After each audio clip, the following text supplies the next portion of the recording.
What up, what up? Man, good job, man. Good video. I couldn't agree with you more. Um, Strikeforce has just been doing a terrible job in promoting their fighters. And it's like one thing I was thinking about going to that, they constantly put themselves in positions where they're betting against their own talent, Where in order for them to have a success, one guy has to win, you know what I'm saying? Uh, it's just a no. It's like in almost all their fights that they had, everything's been a disaster because they weren't prepared for the unpredictability of the sport. That's one thing about UFC. Now, take for example, a few years ago, where they failed to get Tito in line to fight Chuck. Tito was the champion, of course, and instead of stripping him of the title, they had the interim scenario with Chuck Liddell and Randy Couture. They brought in Chuck Liddell to lose. They brought in Randy Couture to lose to Chuck Liddell, and but Randy Couture ended up kicking Chuck's ass and becoming the new interim champion. It's like, now that's not what they wanted to happen. They wanted Tito versus Chuck, not Tito versus Randy. However, they were able to work that into one of the biggest feel-good stories and one of the biggest, pay-per-view draws and popular guys, and turned him into Captain America. He was supposed to lose to Tito Ortiz, but then he beat Tito Ortiz and, became, undisputed champion. And, again, it's like they were trying to work the fight with, Chuck Liddell. However, Randy kept winning and spoiling their plans. But even when spoiling their plans, they find a win in that. Now, staying on the career of Randy Couture, bringing him back to fight Tim Sylvia. He was like almost being fed to Tim Sylvia. I mean, he just came out of retirement. There's no way he was going to beat this big dude.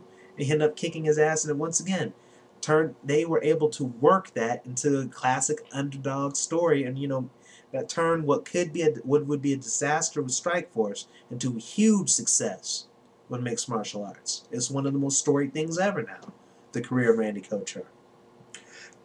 Now, the way they work with that, now flip on the flip side with Strikeforce.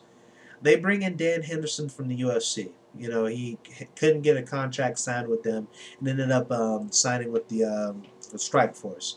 They give him an immediate title shot against Jake Shields. They're middleweight champion, but Dan Henderson got all the promotion for this fight, and while they signed him to a big contract, they failed to lock up their champion, Jake Shields.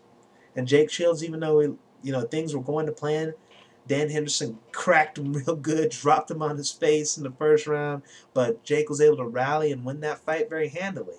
And now, as it looks like, he's on his way to the UFC. I don't know if there's anything new on that, but it looked like, last I heard of it, he was on his way to the UFC.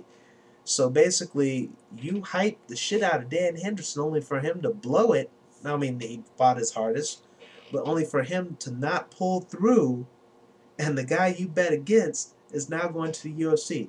Now, if you would have locked Jake Shields up, to like a contract extension, then he would have beat He would have beat the UFC star, because Dan was pretty hot going into that, with wins over Rich Franklin, Michael Bisping, and Paul Harris. I mean, it's like if you could have worked that, but instead you put yourself in one position where one guy has to win. You know what I'm saying? Same thing with like King Mo. It's like, now who the hell is your light heavyweight champion? Now, I'm sure he's a great fighter, Beijao, but it's like it's all about King Mo going into that. You heard from the start of the thing, King Mo, King Mo. Now it's gone. All that hype and all that stuff right there, the hype train has been derailed. It's over. And now you have a champion nobody know who the hell is. Sorry if that was ghetto. You have a champion who no one can recognize, who no one off the street can recognize. I mean, and same thing with Fabricio Verdum, and Fedor Emelianenko. These guys gave their soul, their arm and their leg to get, Fedor in the fold. Then, he knocked out, what's his name? He knocked out Brett Rogers. I mean, they couldn't get the fight with, what's his name, Al Overeem, because Fedor's management once again rearing their ugly heads. And Now you put him in a position where he's in there with a guy, with a very good fighter, highly respected, jiu-jitsu fighter, real good, world class heavyweight. I mean, but this is all about what Fedor was going to do. I mean, this is all about the collision course with Overeem. However, you put him in there with a great fighter who you didn't promote, and it's like, and a disaster once again happened. I mean, they, like you said, their promotion or something, they do promote, but it's like it's very one sided, and they put themselves in positions where they can't, where they have one thing, everything has to go right, and mixed martial arts is way too predictable, to depend on that. That's what the UFC has learned. That's how they play the game, no matter what happens. I mean, if Chael Sonnen wins, that's a great story. If Anderson Silva wins, great story. I mean, they got it going. They put themselves in position to win, no matter what happens. And that's the thing that just failed to happen with Strikeforce. I mean, it's like um, they've just been very unlucky. Everything that can go wrong has been going wrong, but you have to, eliminate that, be able to work with whatever happens. And they're in a position right now where it's just been a disaster, one card after another. I can't think of a Strikeforce card that I've been able to sit through the whole thing where it's just been way too boring. Like you said, it's like you can't depend on just the fight. You have to do something promotion-wise. I don't think Paul Heyman is the answer. I'm a big wrestling fan, and I didn't like Paul Heyman after a while, himself.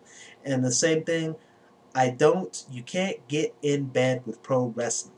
You have to have a secret affair that nobody knows about. You have to like kiss it behind the scenes or whatever that.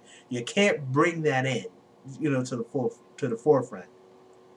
I mean, because wrestling, even though it's just entertainment, even though it's just a TV show, even the way you say it right there, people are on it about that fake stuff. People hate it because a lot of people are very eerie about it because of the credibility issue. And mixed martial arts is even though it's not really hounded on for being fixed or anything, it does have problems with the credibility, in the public consciousness. It can't get at the table with the big sports and stuff like that. I mean, he has trouble being at the table with boxing, you know. So it's like you can't just bring a guy in, bring a wrestling booker in, a guy who likes to put in theatrical stuff. I just don't think that's a good idea because that will really, especially when you're bringing in Batista, Bobby Lashley, and every wrestler who just comes out of WWE. I mean, I just think that's a really bad idea.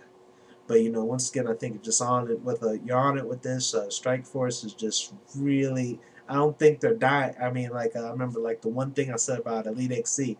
I just I pronounced them dead at the scene, but I don't think they're dead. But it's definitely going that way if they continue this way. Once again, good stuff, brother.